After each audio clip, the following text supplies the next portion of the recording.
morning. My name is Franklin John Espiritu. I'm a Communications 3 student from UPOU, and I'm glad that you agreed to participate in my one-on-one interview requirement. The main purpose of this meeting is to learn more about your vocation as a religious sister. This session will only be approximately 12 to 15 minutes. Okay, first, here are questions about what was it like before you entered the convent. So sister, what was your early childhood like? I was just ordinary child, playing, sometimes doing naughty things. How about your parents? Do they have specific plans for you, like becoming a nurse or a flight attendant or a teacher? No, they don't have. They are. They don't pressure. They did not pressure me with regards to the course that I have to take. Okay, do you have any siblings? Yes. How was your relationship with them? How? Just like the normal children in the family, we play, we tell stories, and then sometimes we quarrel, but then after we reconcile. What can you say about your relatives and neighbors? We have close relationships. We gather. There are events wherein we gather, so we know each other. And then with my neighbor, I have one neighbor who was my best friend. How were your primary and secondary schools? I studied in public elementary and secondary school since my parents can't afford at that time to send me to private school. What was your personal ambition? I uh, I would like to be an accountant just like my sisters, but then my father died, so my mother was the only one who earned a living for us, so she cannot afford to send me to college. That's why I took a scholarship, and God's blessing, I passed it. Did you hold any jobs at that time? Yes, I taught in a private school first, then in a public school. I was a elementary school teacher. What were the obstacles in life that hinders you from achieving your ambition? Just like what I said, my father died, and then my mother could not afford to send me to college. Okay, so sister, when and where did you find your calling? When I was a small child, I felt that call of God, but then at that time I was not so aware of it, and I did not mind it.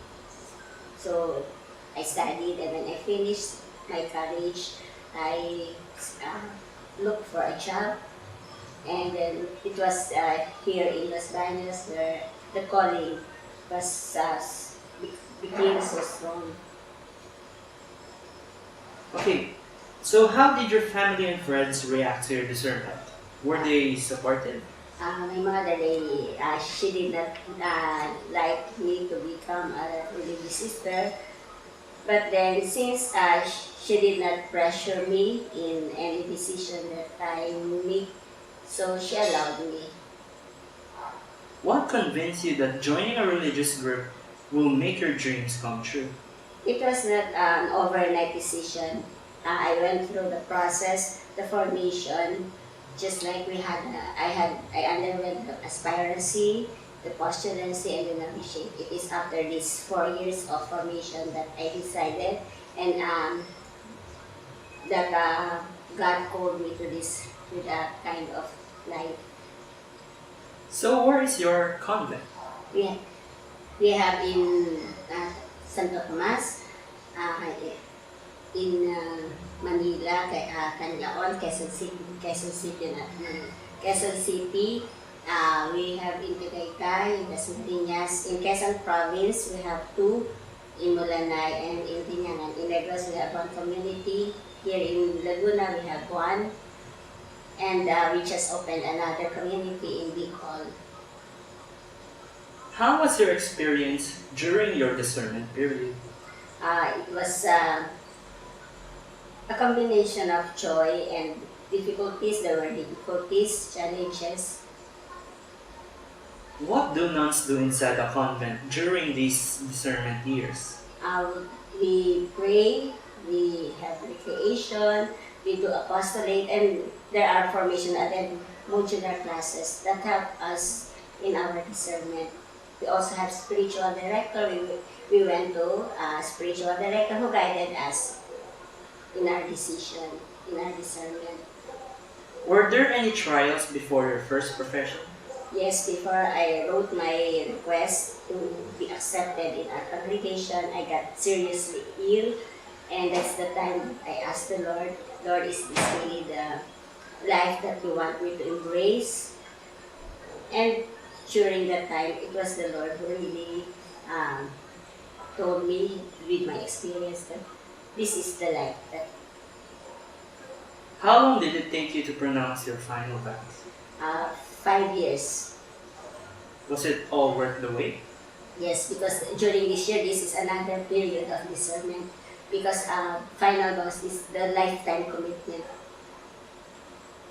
Who is giving this obedience and missions into each nun?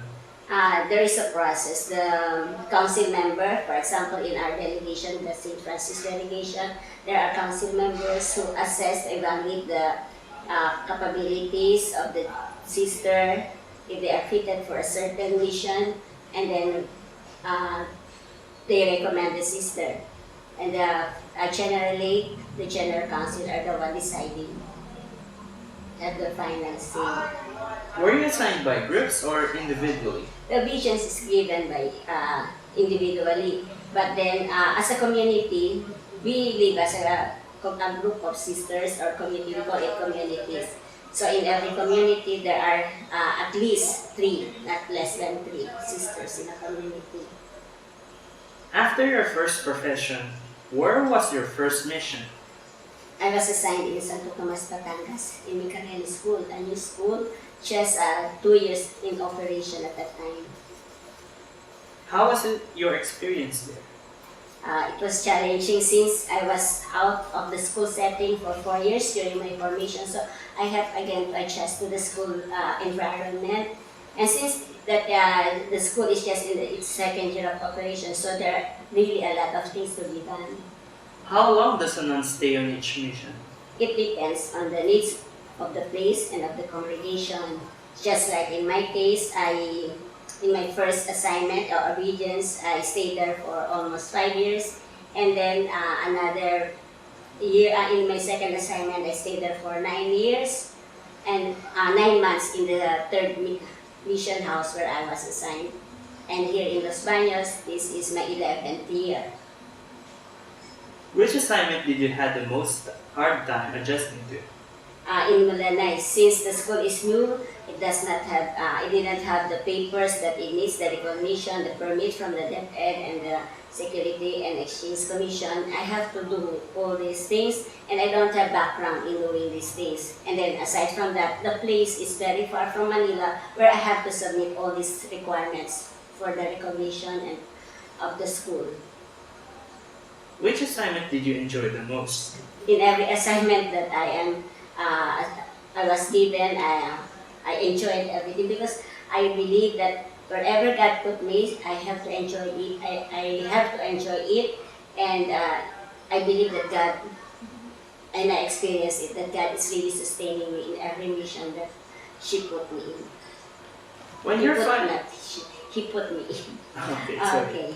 When you're finally assigned to Los Baños, what was your first thoughts on the school? Since Los Baños is known for its academic excellence, so it was I got afraid, and there was the fear that I have to be I will be dealing with parents of the children who works in UP, professors, those who feel is doctorate, so it was really a challenge. Okay, what is the difference between your former community to your present community in Los Baños? There is a big difference because before I came here in Los Baños, I was assigned in a center for street children. So the environment is really different. Was it easy to adjust to your newly acquired school? Um, Compared to the second assignment, obedience that I had or mission that I had, it is easier because I already had a experience. Were the faculty and employees accommodating? Yes, Did you easily find your way around Las Bañas? yes, because I'm from Laguna. Okay.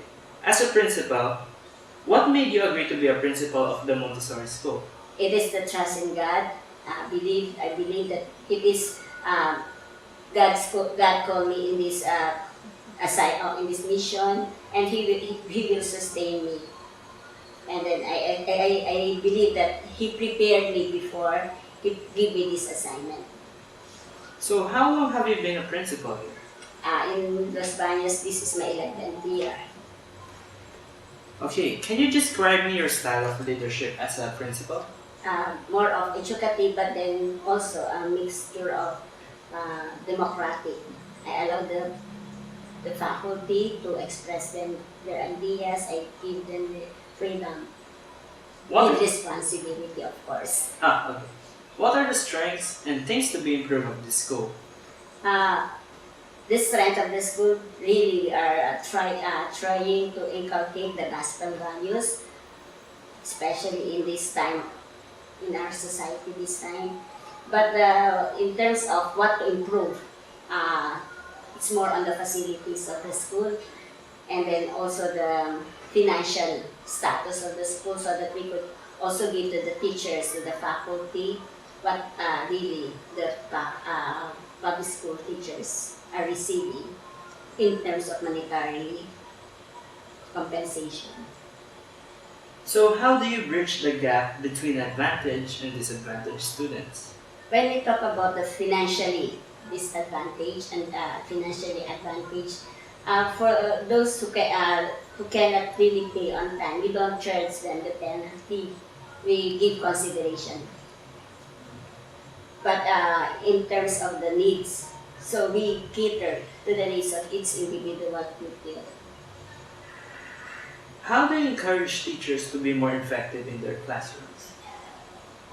There are the supervision. I check their lesson plans, and then we also send them to seminars, seminar workshops. They undergo formation also.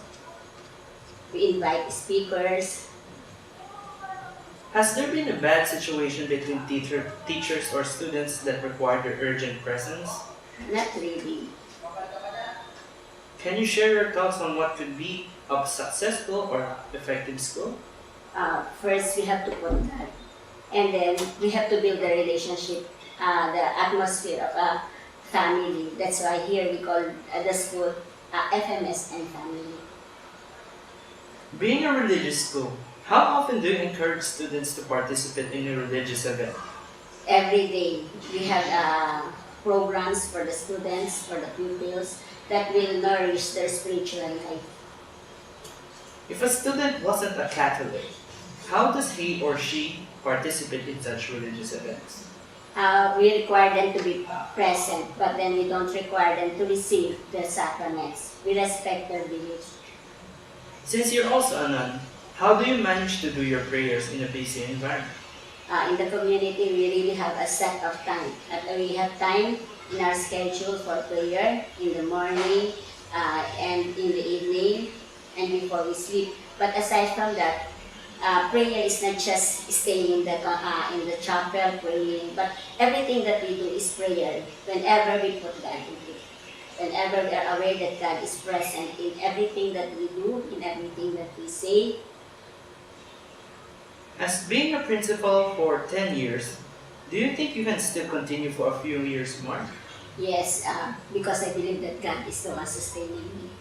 And also the community, it's a big factor, the community life.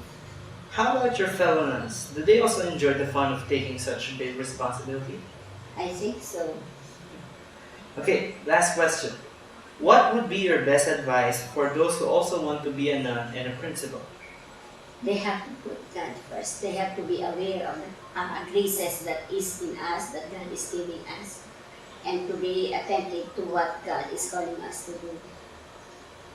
Okay, that's all for today. Thank you, Sister Irving. Again, my name is Franklin John Espiritu, and thank you for your time.